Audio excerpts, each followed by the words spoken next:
The topic assigned to me is the Eucharistic prayers of Arthur Karl Piepkorn. Um, in your folder, there are several things. There is Father Piepkorn's so-called Chisholm canon, the Chisholm canon, and it's shown in parallel columns with the Roman canon of the Mass. There's also the canon from the first Book of Common Prayer, 1549. Then there is the shortened Chisholm canon. And then there is also a copy of the Eucharistic Prayer translated from the Pan-Lutheran Spanish service book, Culto Christiana. Let me begin by saying that I'm not this afternoon advocating the use of Father Piepkorn's Eucharistic prayers. In considering them, my purpose is to make a contribution to the ongoing conversation about the Eucharistic prayer. Before I say something about those Eucharistic prayers, I first want to say a word or two about Father Piepkorn.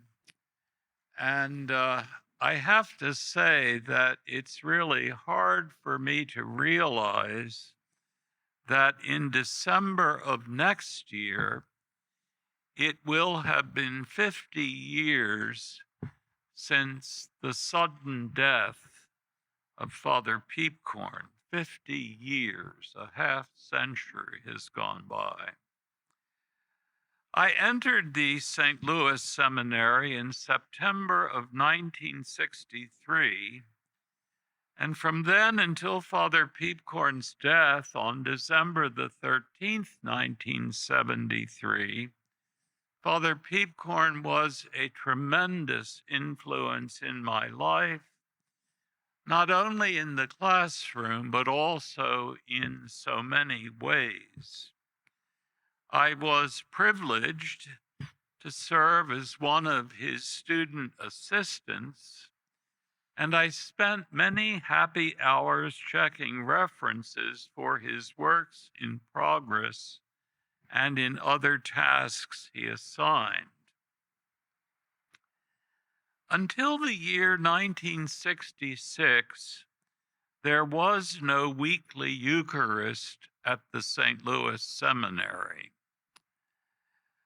But Father Piepkorn celebrated Mass and preached every Wednesday evening at the nearby Luther Memorial Church.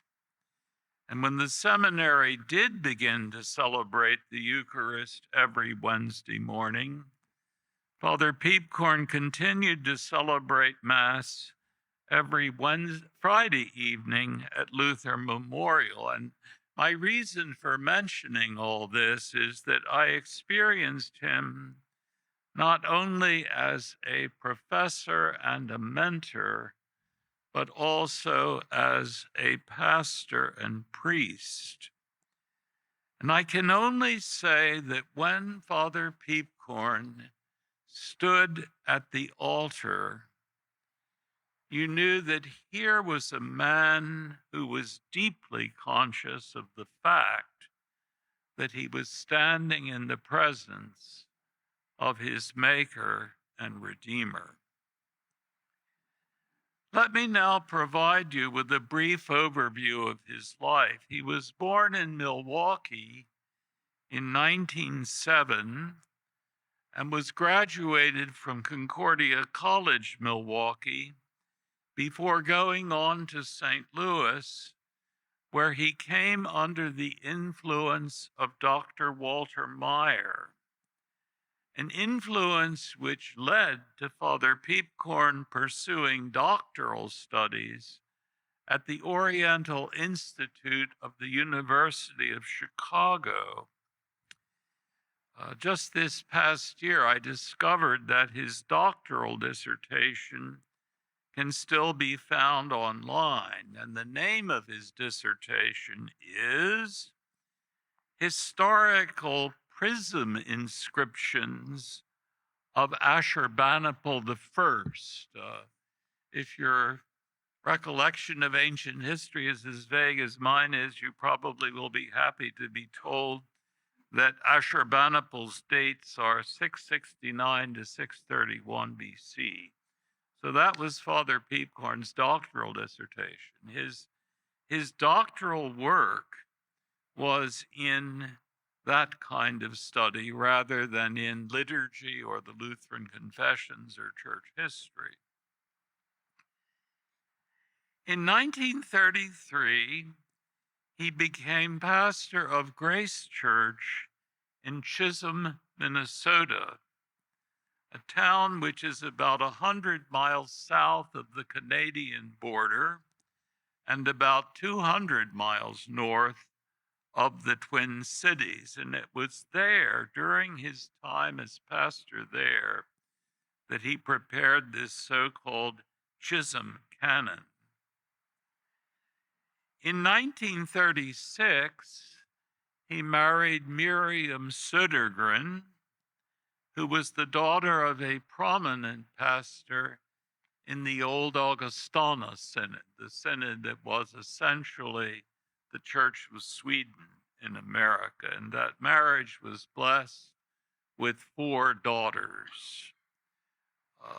The marriage was solemnized by Father Herbert Lindemann, who later was pastor of Redeemer Church in Fort Wayne for many years.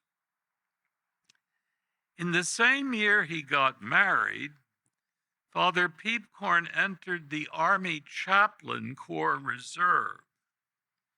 He served on active duty throughout World War II, being the senior chaplain in Europe at the end of the war, and in due course commandant of the chaplain school at Carlisle Barracks, Pennsylvania, and then president of the chaplain board stationed at Fort Meade, Maryland, which is just south of my hometown of Baltimore.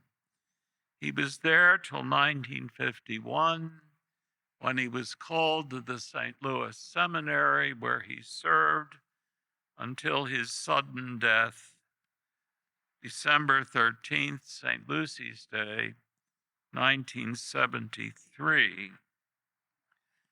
Following the solemn funeral mass in the St. Louis Seminary Chapel, a mass at which the Chisholm Canon was used, his mortal remains were buried in the Jefferson Barracks Seminary near St. Louis. The then chief of chaplains, General Gerhard Hyatt, who in retirement served as a vice president of Synod, was the officiant at the rite of committal. 2 publications of Father Piepkorn had come to my attention even before I went to seminary.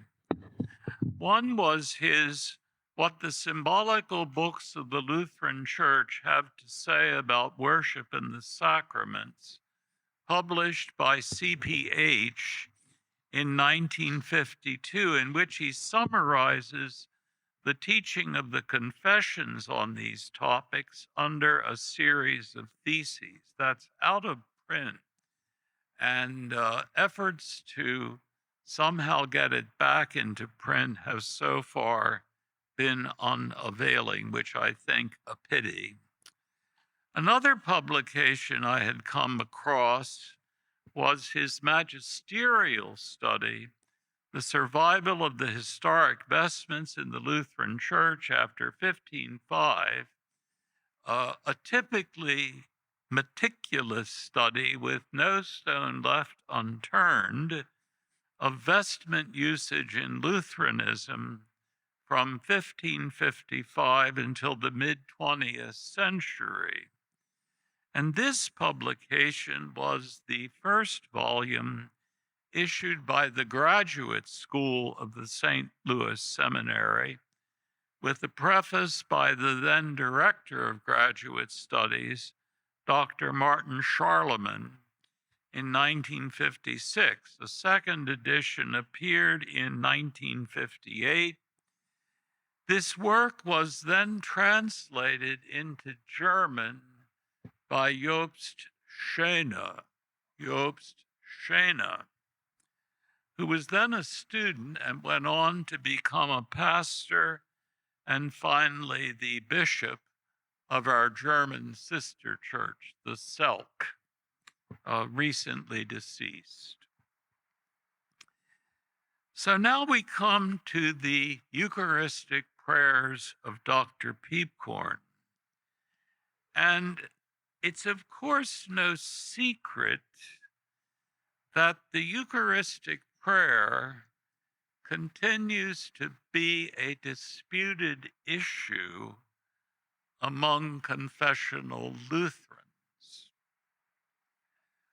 All confessional Lutherans accept the doctrine of consecration confessed in Article 7 of the Formula of Concord, that it is the words of Christ himself spoken over the bread and wine, which makes them his body and blood.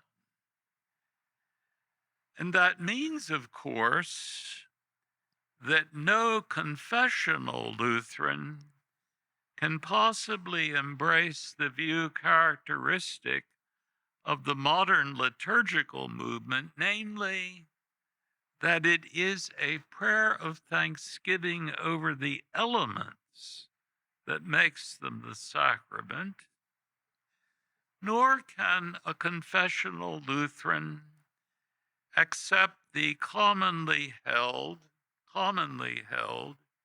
Eastern Orthodox view that it is the prayer for the descent of the Holy Spirit on the elements that makes them the Lord's body and blood. No confessional Lutheran can possibly hold these opinions, and in this all confessional Lutherans are, I hope, agreed. But again, it's no secret that the use of Eucharistic prayers which include Christ's words of institution continues to be a disputed question. I think I can safely say that here there are two schools of thought. And as I now try to describe these two schools of thought, I hope I'm being both truthful and also charitable in describing them. So, one school of thought holds that any form of Eucharistic prayer, including Christ's words of institution, cannot be reconciled with Lutheran doctrine. It is argued that when Christ's words are embedded in prayer, they cease to be Christ's words and instead become words that we address to God, so that instead of the Holy Sacrament being pure gift, the sacrament is, so to speak, infected with human activity. Both the Lutheran Worship Book of 1982 and our Lutheran Service Book reflect this school of thought. And so, for example, in Divine Service 1 and 2, the words of institution are rigorously separated from the prayer of thanksgiving that precedes them and from the proclamation of Christ which follows them. That is one school of thought. The other school of thought holds that the use of a Eucharistic prayer containing Christ's words need not contradict Lutheran doctrine in general, the doctrine of the formula of concord in particular. This school of thought argues that Christ's words remain Christ's words, whether or not they are embedded in prayer. There are about three things I want to note at this point. It's interesting to note that the words of St. John Chrysostom concerning the consecration of the sacrament, cited in Article 7 of the Formula of Concord, explicitly attribute the consecration to Christ's words, even though St. Chrysostom himself used the customary Eucharistic prayer of the Eastern Church with the so-called epiklesis after the words of institution and the anamnesis. And I know you're all familiar with this quote, but let me just read it. Christ himself prepares the table and blesses it. No human being, but only Christ himself, who was crucified for us, can make of the bread and wine set before us the body and blood of Christ. The words are spoken by the mouth of the priest, but by God's power and grace through the words that he speaks, this is my body. The elements set before us in the supper are blessed, just as the words, be fruitful and multiply and fill the earth, were spoken only once, but are ever efficacious in nature and make things grow and multiply. So this word was indeed spoken only once, but it is efficacious until this day, and until his return, it brings it about that his true body and blood are present in the church's supper. So St. Chrysostom here ascribes the consecration to the words of Christ, even though he in fact used the customary Eastern form of the Eucharistic prayer. The second point I want to note is that it has been Roman Catholic doctrine. And the reason I say has been Roman Catholic doctrine is because nowadays we can't quite be certain what Roman Catholic doctrine is, having something to do with the present incumbent of the Holy See in Rome. But not only him, he's only a symptom. But anyway, it has been Roman Catholic doctrine that when the priest speaks Christ's words during the canon of the Mass, the priest speaks not for himself, but in persona Christi, in the person of Christ. The third thing I want to note is that Luther's two Masses provide a precedent both for the use of the words of institution alone, as in the Deutsche Messe of 1526, while in the Formula Missae of 1523, the verba are attached to the first part of the preface. So in the Formula Missae, you have, it is truly meet, right, and salutary, all times, all places, give thanks unto thee, O Lord, Holy Father, Almighty, everlasting God, through Jesus Christ our Lord, who on the same night in which he was betrayed took bread, and so on. So the verba are part of the preface, which is a prayer, and the formula missae even has what some view with alarm as the relative clause. The relative clause. This arrangement was found in the rite of the Church of Sweden from the time of the Reformation until 1942. And I find it interesting and perhaps curious that despite Dr. Hermann Sass's rejection, fierce rejection, of Eucharistic prayers, including the verba, Dr. Sassa once said that it was in Sweden that he first saw a truly Lutheran church, and that was long before 1942. Be all that as it may, Father Piepkorn belonged to the school which holds that Eucharistic prayers, including the Verba Christi, need not contradict Lutheran doctrine, though I should note that in celebrating Mass at Luther Memorial Church, he used the rite exactly as given in the Lutheran hymnal. Okay, well then let me briefly come to the Chisholm canon and the shortened Chisholm canon. The Chisholm canon essentially is a Eucharistic prayer. If you look at it now, you'll see what I'm talking about.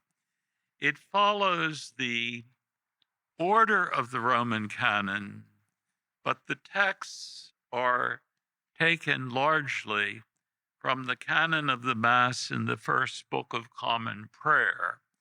Father Piepkorn, along with Luther Reed, Henry Eister Jacobs, and others, believed that the first prayer book was an essentially Lutheran rite. And in the Passiontide issue of Una Sancta in 1947, Father Piepkorn had this to say about Cranmer's doctrine.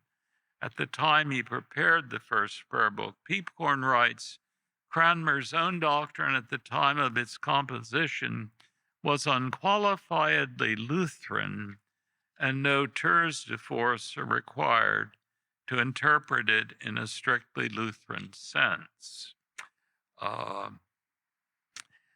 In using texts from the Book of Common Prayer, Piepkorn was continuing the tradition of the Lutheran Common Service, because when Lutherans in this country wanted an English liturgy, they, with great wisdom, instead of reinventing the wheel and making new translations, wherever they found a translation in Cranmer's prayer book, they used it.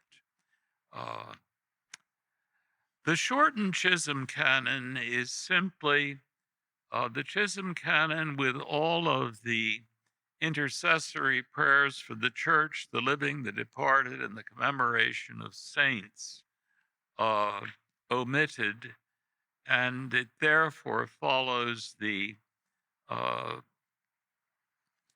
well, what shall we say, almost universal form of the Eucharistic prayer, of which El Culto Christianus canon is an example. Now, I think I've come to time. A minute or two. Okay, so how can I wrap this up? I would say this.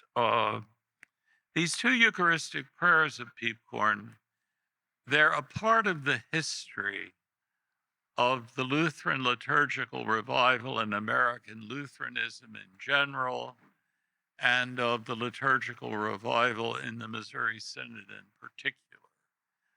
So they are a contribution to the ongoing study of the Eucharistic prayer. I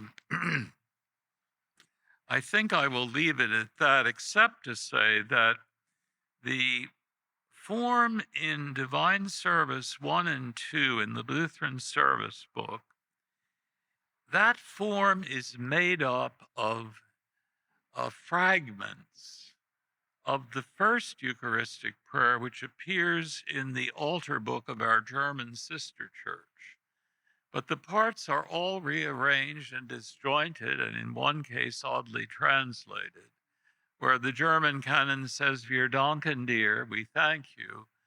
So afraid are some Lutherans of Eucharist at the Eucharist that the Wir danken dir, we thank you, becomes, with repentant joy we receive, which is a perfectly godly thought, but it's not what Wir danken dir means. So I commend the Selk canon to you, and at least recently you could still find on YouTube a video of the present Selk Bishop Voigt celebrating Mass at Holy Cross Church in Berlin and chanting the Eucharistic prayer, which is found in the Selk service book. So with that, I had better shut up.